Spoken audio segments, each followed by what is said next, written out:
understand when they say Van Gogh used to eat his paint. Sometimes I feel that. I worry about what it would do to the insides of me, but there's a connection between painting and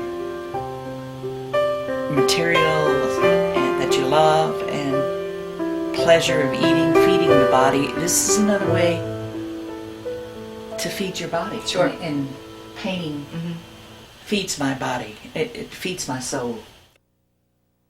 Things up on the wall. I love them. I do. And perhaps you've seen this in the kitchen before. I have. Yep. I love. This came after 3 years of dream analysis, and I was dealing with the male and female within all of us. And I was also at the time dealing with the loss of my mother, and I used the sofa, the lap, as a metaphor for her. So I had a whole series along that line. What I love is look at how angular. You know, I love squares. And they're. Well, I've always been intrigued with your houses because, of course, I have one of them in that series, and the furniture. And I think that this one at the end of the hall was one of the. Was this one of the first ones where you incorporated? It is. Two concepts. Right. Yeah. Yeah. Right. The house and the sofa. And this, you'll find in all my paintings, the images keep jumping back in, like the sofa. Yeah. So what were you thinking about when you put the sofa in the window? Well, to me, that sofa still symbolizes my mother's lap and the comfort of her lap, and then the loss of her. Yeah. And the home that she really never had, or that I never had as a child. And it's idyllic. It's. Well, she must have given you some feeling of, obviously, of comfort, because you're not. I mean, to me, absolutely. It doesn't look like you're painting so much loss or longing as maybe a part that was. Is that? Probably all of that. And also the softness of her lap. I'm talking about the nice side too, not just the absence of her. I missed, as a... I've always cried. That's why your stuff's so good. Dusting my clothes off as I walk away from the wreckage of me And an inability to do it. So she's hiding behind her hands. To me, that's the way I see it. And I think, even though it's not a conscious effort, that the reason the joyous colors of pink and red is that there is hope. See, this is what comes out in your paintings all the time. To me, that's what I was alluding to earlier. Maybe it is because of the palette. Well, if this was strictly in black and white, or gray, just the gray colors and white, I think you would find it with no hope. Yeah, My feeling is that there is hope. I didn't make my kids eat green beans if they didn't want to. Yeah. So I think that's, I broke the cycle. I think you need it to learn how to use the media, any media, but I like to paint from my heart. It shows. Oh, thank you. And I'm not impassive, I mean, I've looked at your work for years and years, and it always is very evocative to me. Even if it's more literal, like, your family series is more literal now than what you're doing. And to me, I can't look at any of it without having it hit me. That's why I love to have all of your paintings in our house, and I look at them so many times all day long. Well, you've changed a whole room just to go. Yes, I have. For one of my paintings. Let's see what else you have. I love to look at these. All right. Yep.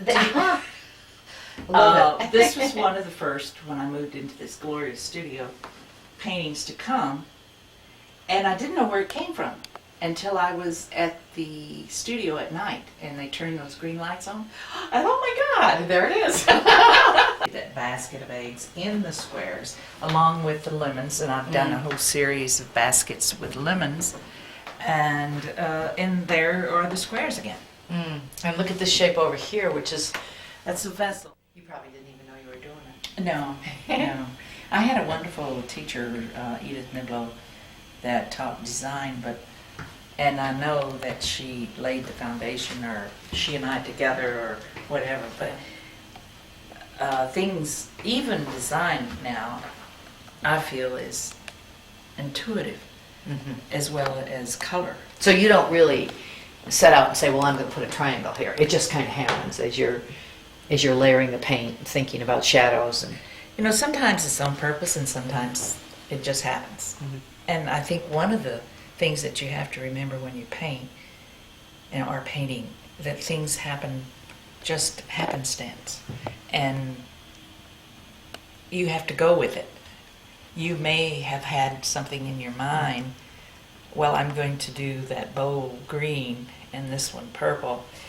And you start with the green bowl and you say, no, the green bowl doesn't call for that. And so, and that's the type of overlay too. Yeah. Exactly. do you ever let your mistakes come through?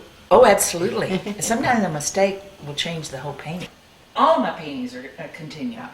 Everything. I can certainly see. And now the latest series is even more abstract, where I'm using, you can barely see the symbols and you can barely see the squares. And you haven't seen No. I can't the wait series to see after that. this. Yeah.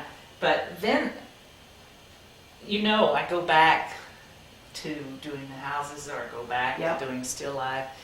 I go back to the original because I just love to paint.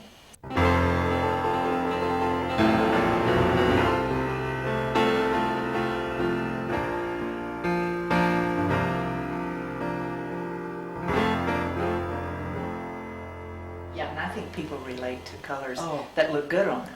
And Yeah. those colors look good on you. Yeah, I love that. So many layers. It's You were simple. talking about layering your painting and how the layers represent for you your life experiences coming out onto the canvas. Well, I think you can't subtract your art from your life. I can't, anyway.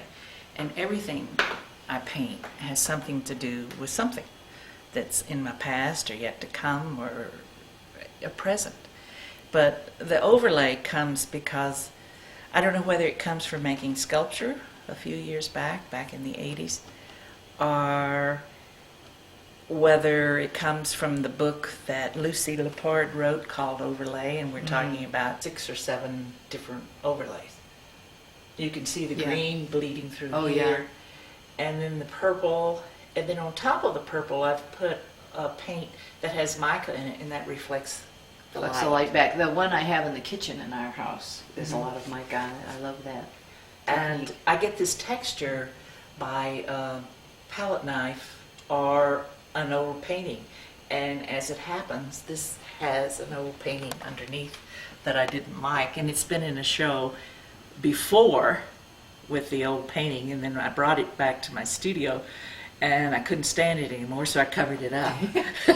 And you can get by with that. As long as the painting is in my possession, I feel like I have free reign. I can do what I want. And some people say, well, how do you know when you're finished? And I say, you're never finished, you just abandon. Or if someone buys Glaze, it over the squares.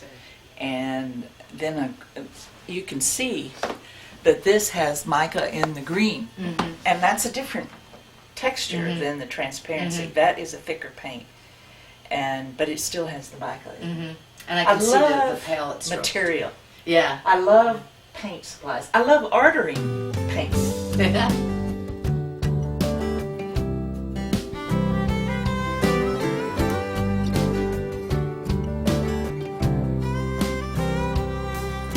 Sunlight painted my bedroom walls, played tricks and opened my mind.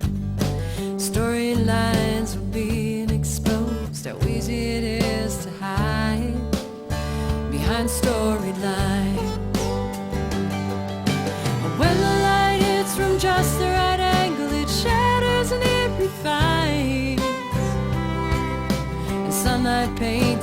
bedroom walls all the time.